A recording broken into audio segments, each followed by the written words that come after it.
Opa pessoal, aqui é Alexei na área e este é o canal Vida que Segue Canadá, chegando com mais um papo amigo. E hoje, olha, se segura aí porque lá vem polêmica. Para falar o que eu vou falar agora, pesquisei bastante. Observei a experiência de muitos imigrantes e, claro, a minha própria. E o assunto de hoje é carteira de motorista. Mais especificamente, a habilitação de imigrantes. Nós sabemos que quando nós chegamos aqui, precisamos fazer os exames teóricos e práticos para sair por aí motorizados. A experiência do Brasil, especificamente, conta no máximo para tentar obter a licença definitiva sem passar por todo o processo graduado como um novo motorista. Para explicar esse processo graduado, é bem simples. O Brasil tem um processo desse tipo de habilitação de motorista em que a pessoa recebe inicialmente uma permissão para dirigir após passar pelo exame prático e se em um ano não tiver cometido determinado número de infrações, passa a ter a carta definitiva, não precisa fazer novos exames. No entanto, quem fizer uma análise mais profunda dos processos de habilitação para imigrantes em cada província canadense, verá que quem vem de certos países não precisa fazer novos exames aqui. Em Ontário, por exemplo, os motoristas americanos, ingleses, australianos, neozelandeses, alemães, franceses, belgas, austríacos, coreanos, taiwaneses e alguns outros podem simplesmente ir aos drive tests e pedir a troca de sua habilitação pela ontariana, sem exames. Mas o Brasil não está nessa lista privilegiada de países. Por que será? Se nós formos buscar uma explicação, o nosso complexo de vira-lata pode bater forte e aí nós pensamos: ah, mas o motorista brasileiro é muito ruim, vejam só como o trânsito das cidades brasileiras é caótico. Ou então, ah, mas tirar a carteira de motorista no Brasil é muito fácil. Tanta gente tem carteira comprada, é tanta corrupção, não é? E com argumentos do tipo, você acaba se convencendo de que o motorista brasileiro é mal preparado e que as províncias canadenses estão sabendo disso, impedindo então que você possa substituir sua carteira sem fazer exames, porque os padrões daqui são muito mais altos do que os do nosso pobre e pequeno Brasil. Mas não é nada disso. O Brasil não tem acordo diplomático para troca de carteira de habilitação com as províncias canadenses. Simples assim. Tudo isso tem mais a ver com a vida diplomática do que com a qualidade dos motoristas brasileiros. Se fosse assim, nenhum dos ditos países de primeiro mundo, tão orgulhosos de seu trânsito civilizado e seguro, celebraria acordos com o Brasil. Só que não! Eu apurei que o Brasil possui esse tipo de acordo com a França e com a Bélgica, por exemplo. Se você sai do Brasil, vive uns anos lá em Bruxelas, aí troca, logicamente, a sua carteira de motorista pela carteira belga sem fazer exames, aí depois você vem para Ontário, você não precisa fazer um exame sequer. Para ficar bem claro, então, o que determina as coisas são acordos diplomáticos e não é qualquer punição ao Brasil pela má qualidade dos seus motoristas, não. E outra coisa que eu questiono é se a formação de motoristas no Brasil é tão ruim assim. Eu posso falar de algo que eu vi de perto. Eu sou de Belo Horizonte, onde os exames de direção talvez sejam os mais difíceis e rigorosos de todo o país. E isso há décadas. De uns 25 ou 30 anos para cá, eu vejo reportagens apurando que a média de reprovação em Belo Horizonte é de mais ou menos 70%. Vem cá, isso não é ser rigoroso, pelo menos em tese?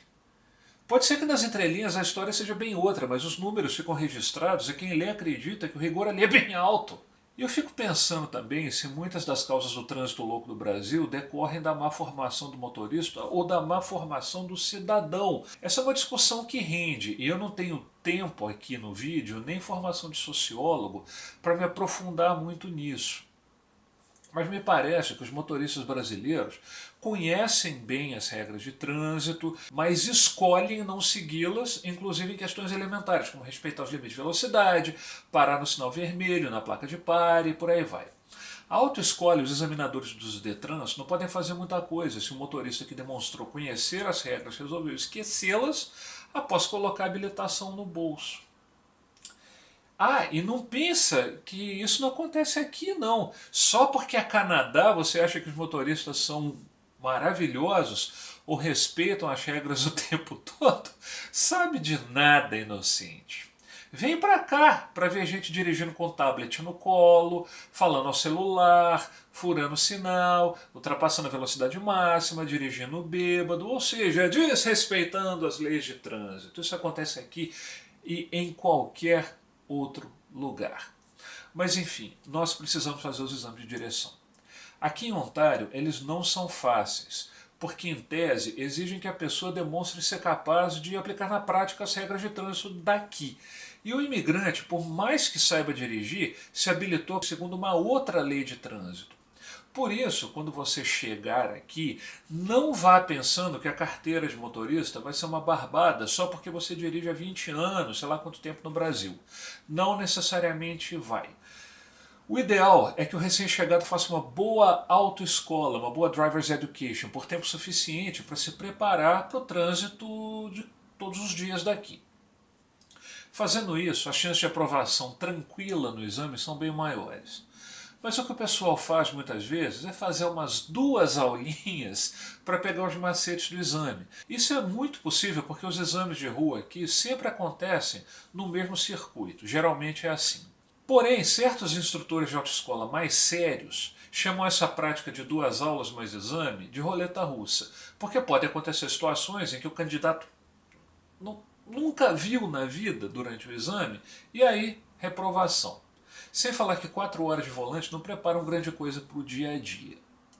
Por exemplo, você chega no verão e tira a sua carteira em pouco tempo. Aí, depois de meses, vem a neve e você nunca dirigiu nessas condições. E basta uma fraçãozinha de segundo para você se machucar, machucar outras pessoas, morrer ou matar no trânsito. E aí? Mas isso é culpa sua? Nem tanto. A culpa maior nisso tudo é da província mesmo, que habilita pessoas sem experiência em condições frequentes e perigosas por aqui.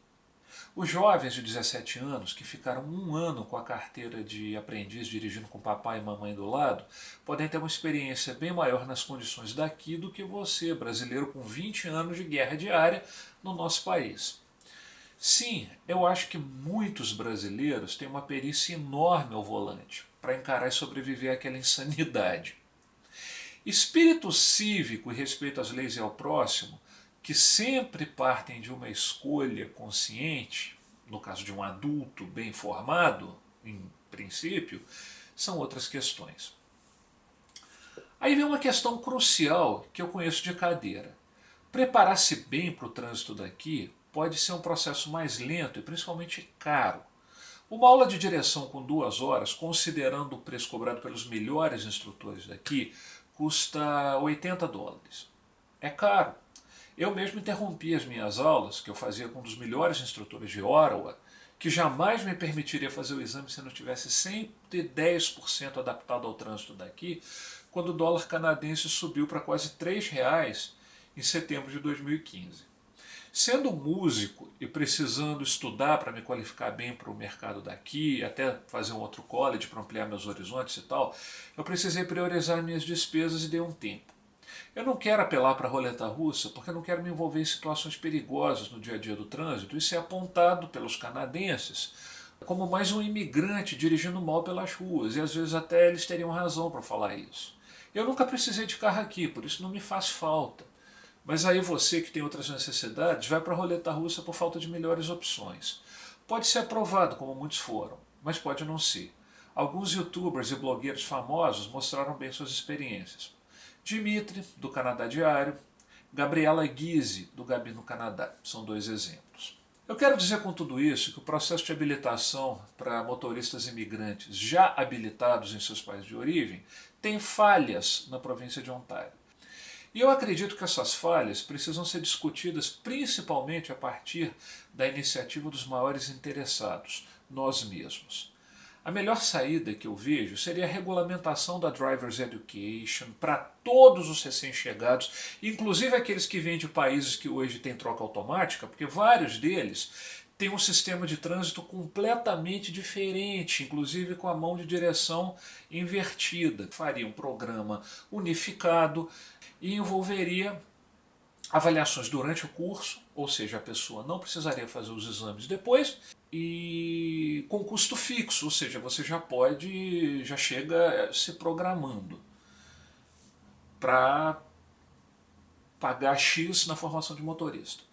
E ao mesmo tempo, não seria a hora de nós, brasileiros residentes do Canadá, batalharmos junto à embaixada e aos consulados a realização de um acordo de troca automática de carteiras de motorista? Até porque se os japoneses e australianos que dirigem na mão invertida chegam aqui e já têm direito à carteira de motorista sem precisar fazer autoescola ou exame, por que nós não podemos? Eu penso muito nisso.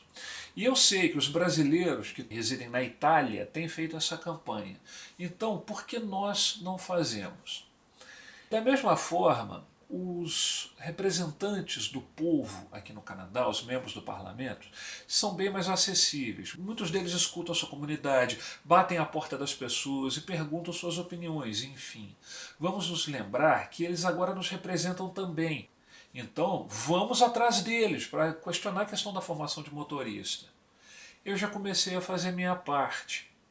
Eu conheço um deputado provincial. Eu trabalhei como voluntário no gabinete dele. Há algum tempo, quando eu tive uma oportunidade, eu conversei com ele sobre essa questão de formação de motorista, imigrante, de Driver's Education. E perguntei para ele se não seria a hora de começar a batalhar por isso no parlamento provincial. E ele disse, olha, é uma boa ideia, a gente precisa realmente pensar em alguma coisa sobre isso. Aí eu deixei passar um tempo, né, eu fiquei refletindo sobre isso durante uns meses e escrevi um e-mail para ele com todas as ideias que vieram à minha cabeça, com todas as possíveis propostas, com tudo que eu acho sobre essa questão de implantar um curso para todos os imigrantes, para todo mundo ficar bem ciente, bem preparado para as regras de trânsito daqui, para o dia a dia no trânsito daqui, com avaliações dentro desse curso, sem necessidade de fazer exames de direção em drive test. E mandei o e-mail para ele faz algumas semanas. Leva algum tempinho para responderem. Eu sei disso porque muitas vezes eu respondi algumas cartas para ele. Mas onde isso vai dar, eu não sei. Mas eu espero que a partir desse vídeo, você que está me vendo, que está vindo para cá, ou que já vive há um bom tempo aqui, pense nisso tudo, reflita sobre o que nós podemos fazer para melhorar esse sistema de habilitação, para que a gente não enfrente injustiças aqui, falhas. Afinal de contas, para que nós viemos aqui para o Canadá? Para ser gente, para participar de uma comunidade onde nós tenhamos voz ativa, onde nós possamos ter a oportunidade de participar e construir um mundo melhor para nós e para os nossos filhos. Eu estou tentando fazer a minha parte, até porque realmente eu acho muito injusto que um australiano, japonês, inglês, neozelandês, que passou a vida inteira dirigindo na mão invertida e não tem o menor traquejo com a mão de direção praticada em todas as províncias do Canadá,